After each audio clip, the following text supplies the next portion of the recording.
Happy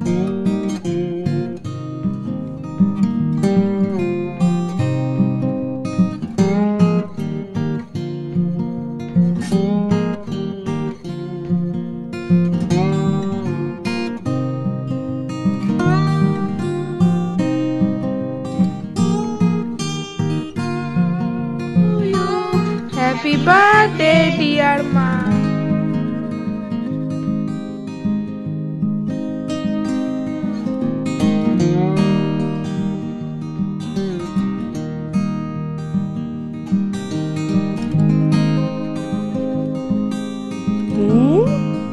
আমার কি পলম সৌভাগ্য। ওই বাবা,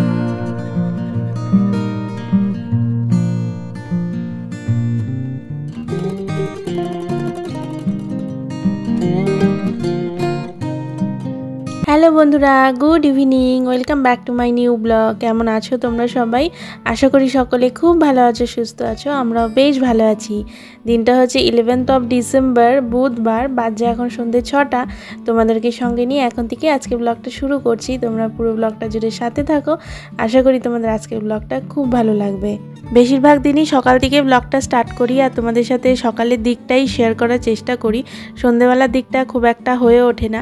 তো আজকে ভাবলাম অনেক দিন তোমাদের সাথে সন্ধ্যেবেলা থেকে ব্লগ শেয়ার করা হয় না, তাই জন্য আজকের ব্লগটা সন্ধ্যেবেলা থেকে আর কি শুরু করলাম। তো তোমাদেরকে বলেছিলাম যে ঠাকুর ঘরে সেটআপটা একটু চেঞ্জ করেছি।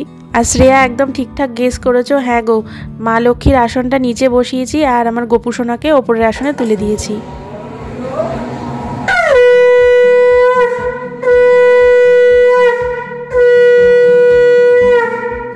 সন্ধে দেওয়া হয়ে গেলে না ঠাকুর ঘরে এই জানলাটা বন্ধ করে দিই। এত ঠান্ডা হাওয়া আসছে এখন কিছুদিন ধরে। হঠাৎ করে না আমাদের এখানে প্রচণ্ড ঠান্ডা পড়ে গেছে, মানে মোটামুটি 2-3 দিন হলো খুব ঠান্ডা পড়েছে।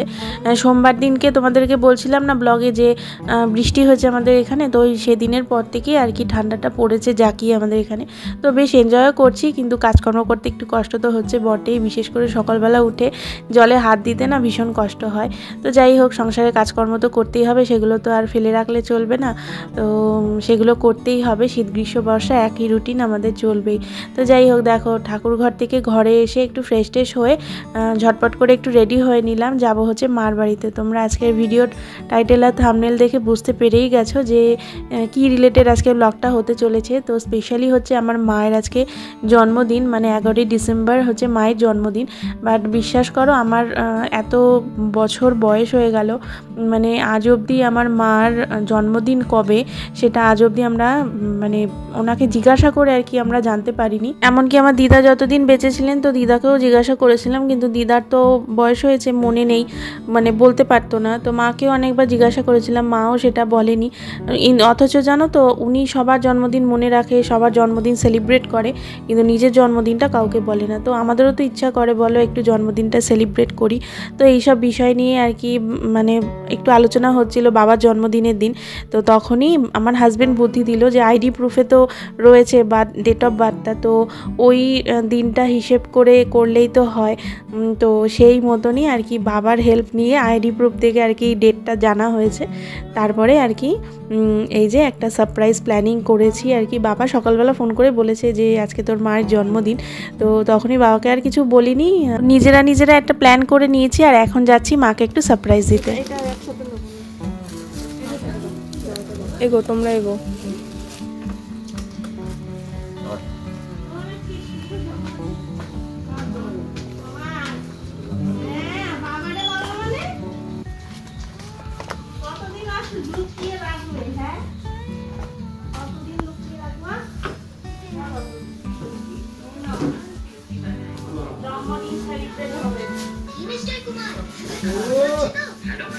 দেখলে তো মা না পুরোপুরিভাবে সারপ্রাইজড হয়ে গেছে, একদম চমকেই গেছে।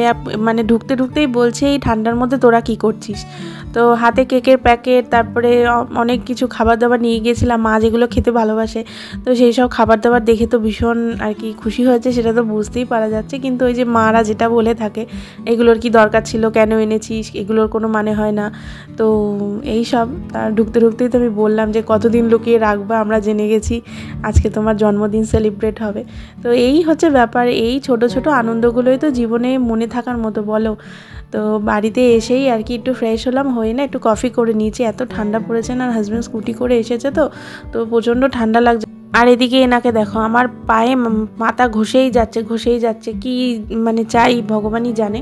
তো আদর করছে, অ্যাকচুয়ালি হচ্ছে ওটা হচ্ছে আদর, অনেক দিন পর দেখেছে তো ওই কারণে ওটা হচ্ছে ওর আদর করার মানে ভঙ্গিমা। তো যাই হোক কফি টফি খেলাম, খেয়ে দেখো এই যে ছোট্ট একটা কেক আনা হয়েছিল মায়ের জন্য, কারণ আমাদের বাড়িতে না কেকটা কেউ খেতে চায় না, মানে ওই কাটার সময় যেটুকুনি খাওয়া হলো ওই ফ্রিজে ঢুকে গেলে পরে সেটা আর খাওয়া হয় না, তো ফালতু নষ্ট করে লাভ নেই দাম দিয়ে কিনে। তো ওই জন্য এবার ছোট দেখেই একটা আনা হয়েছে যাতে করে খেয়ে শেষ করে ফেলা যায়। তো এই যে স্পার্কেলটা জ্বালিয়ে দিলাম, দিয়ে মাকে বললাম তুমি সামনেটায় দাঁড়াও, কয়েকটা ফটো টটো তুলি। Happy birthday to you, happy birthday to you, happy birthday dear মা, হ্যাপি বার্থডে টু ইউ। আমাদের জীবনটা অতীব ক্ষুদ্র, আর এই ক্ষুদ্র জীবনে কষ্ট দেওয়ার মানুষের তো অভাব নেই। যে যখন যেমনভাবে পারছে তার কথার দ্বারা তার কর্মের দ্বারা কষ্ট দিয়েই যাচ্ছে। তো এই সব ছোট ছোট আনন্দগুলো কি বলতো, সেই সব কষ্টগুলোকে ভুলে থাকতে শেখায়, আবার নতুন করে বাঁচতে শেখায়, ভালো থাকতে শেখায়, এছাড়া কিছুই না। সবার জীবনে কম বেশি কষ্ট কিন্তু লেগেই আছে। কেউ মানে অর্থের কষ্টে আছে, কেউ হয়তো শারীরিক অসুস্থতার কষ্টে আছে, আবার হয়তো কেউ পারিপার্শ্বিক পরিস্থিতির কারণে কষ্টে আছে। বিভিন্ন রকম মানুষের জীবনে কষ্ট, কেউ বলতে পারবে না যে আমি শান্তিতে আছি, আমার সব দিক একদম পারফেক্ট, আমার জীবনে শান্তিই শান্তি, এই কথাটা কেউই বলতে পারবে না। তো কষ্ট না থাকলে মানে জীবনে আনন্দ বা ভালো থাকার মর্মটা তো বোঝা যায় না, তো কষ্টটা তো থাকবেই জীবনে। তবে সেই সব কষ্ট থেকে নিজেকে ভালো রাখতে এবং নিজের মনকে ভালো রাখার জন্য এই ছোট ছোট আনন্দগুলো কিন্তু অবশ্যই দরকার, যেগুলো বছর ঘুরে কিন্তু একবারই আসে। জন্মদিন বলো, বিয়ে হয়ে গেলে পরে অ্যানিভার্সারি বলো, এই সব দিনের যে ছোট্ট ছোট্ট স্পেশাল মুমেন্টগুলোই কিন্তু চিরস্মরণীয় হয়ে থাকে। প্রত্যেকটা বছরের এক একটা স্মৃতি আমাদের মনের মণিকোঠায় কিন্তু চির অক্ষত থেকে যায়। তো যাই হোক, তোমাদের সাথে অনেক কথা শেয়ার করে ফেললাম। তো দেখো এখানে মার প্রিয় একটা খাবার এনেছিলাম, সেটা হচ্ছে মোগলাই। আমার মা মোগলাই খেতে ভীষণ ভালোবাসে, তাই জন্য গরম গরম মোগলাই নিয়ে এসেছিলাম। তো মোগলাইটা খেয়ে দিয়ে আমরা আর কি বাড়ির দিকে রওনা হয়েছিলাম। আর মারা তখনও খায়নি, কারণ অলরেডি তখন 7:30 বাজে। ওই টাইমে মারা আর কি রাতে ডিনার করে না, আমরা একবারে ডিনার করেই ফিরেছিলাম। তো মারা একটু পরে খাবে, তো আমরা 3 জন খেয়ে বাড়ি চলে এসেছিলাম। আর এই যে ক্লিপটা দেখছো, এটা হচ্ছে নেক্সট ডে, মানে বৃহস্পতিবার দিন সন্ধ্যে থেকে আবার ব্লগটা কন্টিনিউ করেছি। তো সকাল থেকে কন্টিনিউ না করার কারণ হচ্ছে ঘরের প্রচুর কাজ ছিল, সেই সব কাজগুলো কমপ্লিট করেছি। তার উপর আবার বৃহস্পতিবার যেহেতু পুজোর একটা তো অনেকটা সময় লাগে, মানে পুজো দিতে অনেকটাই সময় লাগে, তো সেই সব করে আর কি ব্লগটাকে কন্টিনিউ করিনি। তো ভাবলাম যে সন্ধ্যের দিকেই আর কি ব্লগটাকে কন্টিনিউ করব। আর এখানে দেখো আমি তোমাদেরকে বললাম না যে প্রচুর কাছাকাছি করেছি, তো এই যে মানে বোঝা জামা কাপড় আর কি চেয়ারে রাখা ছিল, তো এইগুলোকে এখন একটু গুছিয়ে নিচ্ছি। তো এখন সন্ধে ওই 7টা 7:30 মতন বাজে। তো হাজব্যান্ড একটুখানি বেরিয়েছে, তো আমি ভাবলাম যে এই সুযোগে ঝটপট করে জামা কাপড়গুলো গুছিয়ে জায়গা মতন প্লেস করে দিই। আর বিছানায় দেখতে পাচ্ছ কে বসে রয়েছে, আমার পক্কা বাবা আমার কাজে তদারকি করছে, আমি কি করছি না করছি। আর একা একা কাজ করতে না একটু বোরিংই লাগে, তো ওর সাথে বকবক করছি আর আমি কাজ করছি, ঝটপট করে কাজগুলো হয়েও যাচ্ছে। আর তোমাদের সাথে তো একটা জিনিস শেয়ার করেছি, বা সেই মুহূর্তে না অন্য কথা বলতে গিয়ে সেই জিনিসটা আর বলাই হয়নি। সেটা হচ্ছে নতুন কম্বল কিন্তু কেনা হয়েছে। বিছানার উপরে যে ব্লু কালারের কম্বলটা দেখলে, তো সেই কম্বলটাই কেনা হয়েছে। ব্লগের স্টার্টিংয়েও যখন আমি বিছানা গোছাচ্ছিলাম তো তখন কম্বলটা ভাঁজ করেছি, সেটাও দেখিয়েছি, বাট ভালো করে দেখানো হয়নি। তো কোনো একটা ব্লগে অবশ্যই দেখিয়ে দেবো। তোমাদেরকে বলেছিলাম যে কম্বল এবার নতুন একটা কিনবো, তো একটা ভালো দেখে কম্বল কেনা হয়েছে, মানে চড়া শীতটা যাতে করে আর কি কোনো কষ্ট না হয়। আমার আগে যে কম্বলটা ছিল সেটা হচ্ছে আমার বিয়েতে পাওয়া কম্বল, কিন্তু ওই কম্বলটা কি বলো তো, ওই গেলবার জানুয়ারি মাসের শেষের দিকে না বেশ চড়া একটা ঠান্ডা পড়েছিল, সেই ঠান্ডায় না ওই কম্বলটা একদম মানে ওই ঠান্ডাটা মানছিল না। তো সেই জন্য হাজব্যান্ড বলে দিয়েছিল যে এই বছর একটা কম্বল কিনে দেবে, একটু মানে মোটা টাইপের দেখে। তো সেই জন্যই আর কি এই কম্বলটা কেনা। এবার ওই যে পুরনো যে কম্বলটা ওটা তো আর বের করিনি, ট্রাঙ্কে ঢোকানো রয়েছে, মার মার ঘরে। তো এখন যে ঠান্ডাটা পড়েছে সেই ঠান্ডার জন্য একদম পারফেক্ট ওই কম্বলটা, কিন্তু হালকা ঠান্ডা পড়লে পরে আবার এই কম্বলটা গায়ে দিলে একটু গরম গরমই লাগে। তো যাই হোক, বেশ কমফোর্টেবল হয়েছে কম্বলটা, গায়ে দিয়ে বেশ আরাম লাগে। এখন সকালবেলা ঘুম থেকে উঠতে একটু কষ্ট হয়ে যায়, কম্বল ছেড়ে বেরোনোটা সত্যি বলতে একটু বেশি ডিফিকাল্ট হয়ে যাচ্ছে, এতটাই আরামদায়ক। তো যাই হোক, দেখো তোমাদের সাথে কথা বলতে বলতে কিন্তু আমার সব জামা কাপড়গুলো গোছানো কমপ্লিট, আর সব কিছু জায়গা মতন গুছিয়ে একদম প্লেস করে দিলাম। এটা একটা বড় কাজ থাকে জামা কাপড় গোছানোটা, তো এটা হয়ে গেল একদম নিশ্চিন্ত।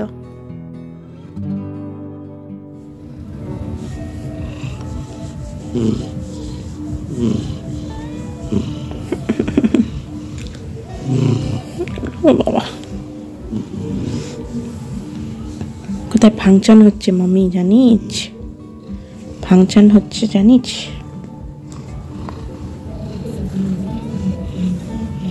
কি পরম সৌভাগ্য আমার, আমার পটকা কোলে শুয়েছে।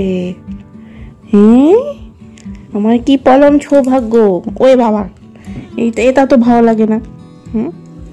ও লাগে তোমার? আমার পক্কা আমার কোলে ছুঁয়েছে। নখগুলো দেখো না, নখগুলো দেখো। বাপরে, তোমাদেরকে এর আগে একদিন ব্লগে বলছিলাম না যে পটকা এখন একটু বেশি আমি নেওয়াটা হয়েছে। হঠাৎ করে কি হয়েছে জানি না, এখন আমার হাজব্যান্ডের থেকে আমার প্রতি একটু দেখি ভালোবাসাটা বেশি। আমার গা ঘেঁষে থাকবে, আমাকে এসে আদর করবে। ওদের আদর তো ওই মাথা দিয়ে একটুখানি ঘষে দেয়, গা ঘষে দেয়। তারপরে এখন কয়দিন ধরে দেখছি কোলের মধ্যেও এসে একটু একটু বসছে, তো বেশ ভালোই লাগে। পুটু তো ছিলই আমি নেওয়াটা, পটকাটা এতটা ছিল না, তো এখন দেখি এবার একটু আমি নেওয়াটা হয়েছে।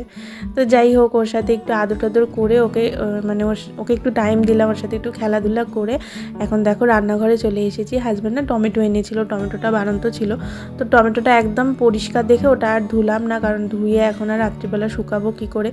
তো আর এখন কিছু বের টের করতে ইচ্ছা করছে, মানে কাপড়টা বের করে পেতে তো শুকাতে হবে, ওটা আর ইচ্ছা করলো না। তো পরিষ্কার যেহেতু আছে টমেটোটা, ওই জন্য ভাবলাম যে ওটাকেই এমনি ফ্রিজে তুলে দিই, কোনো অসুবিধা হবে না, যখন রান্নায় দেবো ধুয়েই তো কেটে দেবো, অসুবিধা নেই। তো কয়েকটা সিঙ্কে বাসন ছিল, সে কটা মেজে নিলাম, নিয়ে এখন দেখো রাতে রুটি করে নিচ্ছি। রাতে মায়ের সাথে কথা বলছিলাম, তো জন্মদিনটা হওয়াতে না, মানে মুখ ফুটে তো কিছু বলে না, কিন্তু মনে মনে যে ভীষণ আনন্দ পেয়েছে সেটা কথার আভাসেই বোঝা যায়। তো এই যে আনন্দটুকু দিতে পেরেছি সেইটুকুই আমার কাছে পরম প্রাপ্তি, এর থেকে বেশি তো কিছু চাওয়ার নেই। কারণ এই জীবনে এইটুকু বুঝতে পেরেছি, পৃথিবীর সব সম্পর্কের মাঝে মায়ের চেয়ে আপন কিন্তু আর কেউ হয় না। রুটি তো করা হয়ে গেছে, তো সকালে কি রান্না করেছিলাম তোমাদের সাথে শেয়ার করি। তো এখানে দেখো কুমড়ো ছেচকি রয়েছে, আর এখানে রয়েছে বাটা মাছের সর্ষে পোস্ত ঝাল। তো বাটিটা ধরেই না গ্যাসে গরম করেছি, তো ওই জন্য একটু সাইডটা কালো কালো হয়ে গেছে, ওটা মেজে নিলেই উঠে যাবে। আর এখানে রয়েছে লোটে মাছের ঝাল, যেটা বুধবার দিন রান্না করেছিলাম, আর একটুখানি খাসির চর্বি দিয়ে ঘুগনি করেছিলাম, তো সেটাও একটুখানি রয়ে গেছে। তো এই সব কিছু দিয়ে আজকে আমাদের রাতের ডিনারটা কমপ্লিট হবে। চলো বন্ধুরা, এই ব্লগটাকে এখানেই তবে এন্ড করছি। তোমাদের কেমন লাগলো ব্লগটা অবশ্যই কমেন্ট করে জানিও, একটা লাইক করে যেতে ভুলো না। তোমাদের একটা লাইক এবং কমেন্ট আমাকে নেক্সট ভিডিও বানাতে অনেক অনেক বেশি মোটিভেট করে। চ্যানেলটা সাবস্ক্রাইব না করে থাকলে অবশ্যই করে দিও, ফ্রেন্ডস ফ্যামিলির সাথে ভিডিওগুলো শেয়ার করো। তোমাদের সাথে দেখা হচ্ছে নতুন আরেকটি ইন্টারেস্টিং ব্লগে। ততক্ষণের জন্য তোমরা সকলে খুব ভালো থেকো, সুস্থ থেকো আর সাবধানে থেকো। Good night, tata.